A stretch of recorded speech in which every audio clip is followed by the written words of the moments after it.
C'est Caroline Noyer qui me rejoint sur ce plateau. Nous sommes en direct avec Bertrand de Cordoue, conseiller défense et armement de l'Institut Jacques Delors. Merci beaucoup d'être avec nous dans cette matinale de l'économie. On revient sur cette traditionnelle allocution aux armées à la veille de la fête nationale. Hier soir, Emmanuel Macron a donc annoncé une hausse des dépenses de défense, 3,5 milliards de plus en 2026, 3 milliards de plus en 2027. Ça fait un budget qui aura quasiment doublé sous ces deux mandats. 64 milliards d'euros. Est-ce qu'on sait concrètement à quoi va servir cet argent ? Oui, bonjour Sandrine Gondouin. Merci de m'avoir invité. Je suis désolé de ne pas être sur votre plateau là, monsieur, à Bruxelles, où le 14 juillet n'est pas férié. Alors, à quoi va servir cet argent ? Il faut savoir que ça va servir à financer la loi de programmation militaire qui court entre 2024 et 2029. Et qu'une loi de programmation militaire, c'est à la fois une planification budgétaire, donc des annuités budgétaires qui sont garanties pour la défense, et puis en face de ça, il y a un contenu physique. Et donc ces financements prévus dans la LPM, dans la loi de programmation militaire, doivent être affectés à des commandes de matériel qui sont programmées à l'avance. Alors il semblerait que, en tous les cas c'était les échos qui remontaient du ministère des Armées, qu'aujourd'hui, avant les déclarations du président Macron hier, la LPM était sous-financée.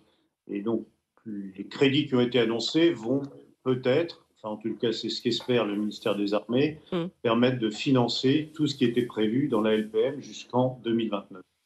Caroline. Monsieur de Cordoue, le président affirme que les ressources supplémentaires annoncées devraient permettre de combler nos zones de fragilité. Quelles sont-elles, nos fragilités ?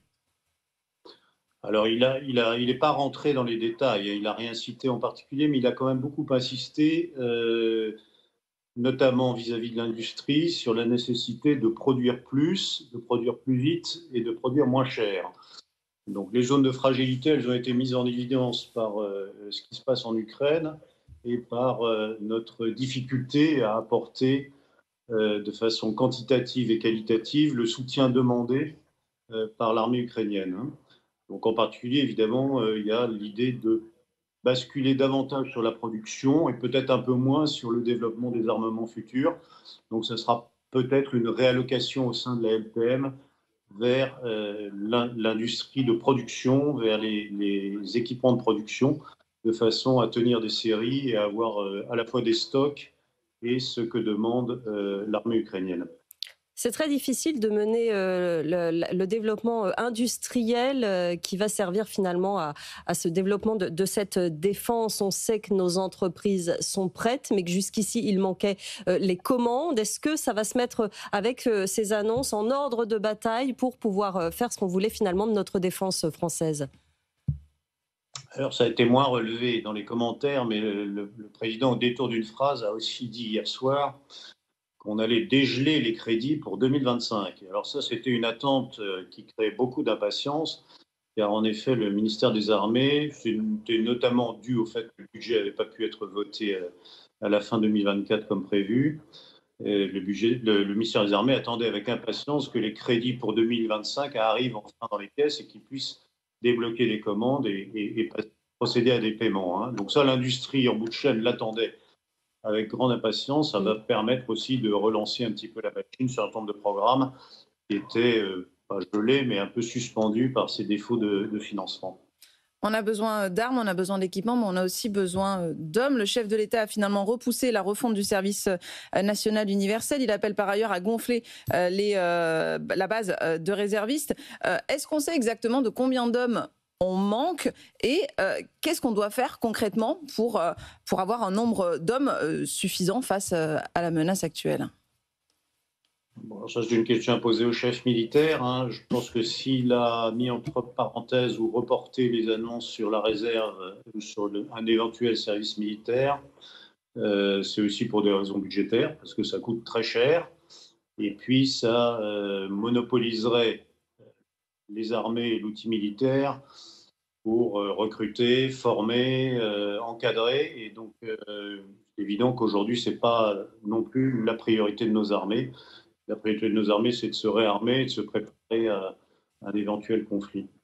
Emmanuel Macron a évoqué hier la dimension européenne de la dissuasion nucléaire française, en soulignant avoir mandaté le ministre des Armées pour engager un dialogue stratégique avec nos partenaires européens qui y sont prêts.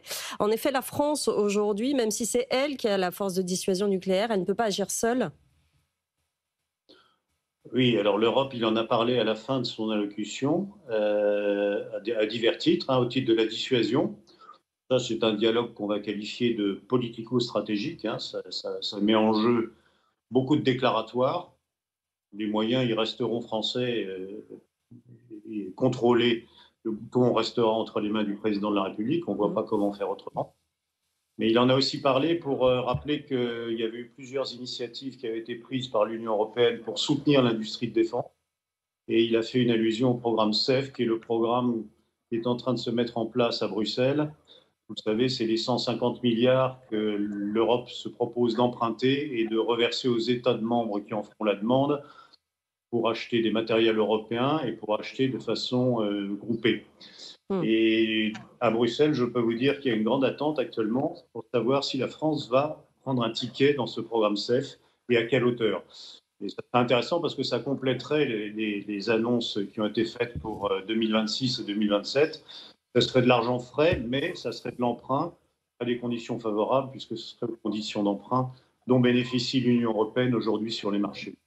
Une question un peu plus générale. Le chef de l'État dit qu'on fait aujourd'hui face à un monde de plus en plus brutal. Alors c'est vrai qu'on a une guerre aux portes de l'Europe, une guerre en Ukraine, mais est-ce que vous diriez, vous, que le monde d'aujourd'hui est plus brutal ?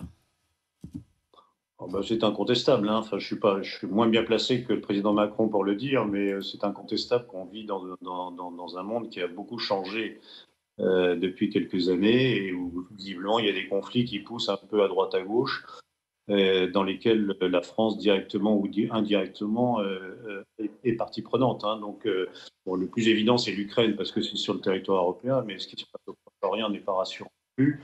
Et c'est vrai aussi que le comportement un peu erratique des Américains ne rassure pas et oblige à prendre les choses en main au niveau français, comme ça a été dit hier, mais également au niveau. Merci beaucoup Bertrand de Cordoue, conseiller défense et armement de l'Institut Jacques Delors. Merci d'avoir été en direct ce matin dans la matinale de l'économie.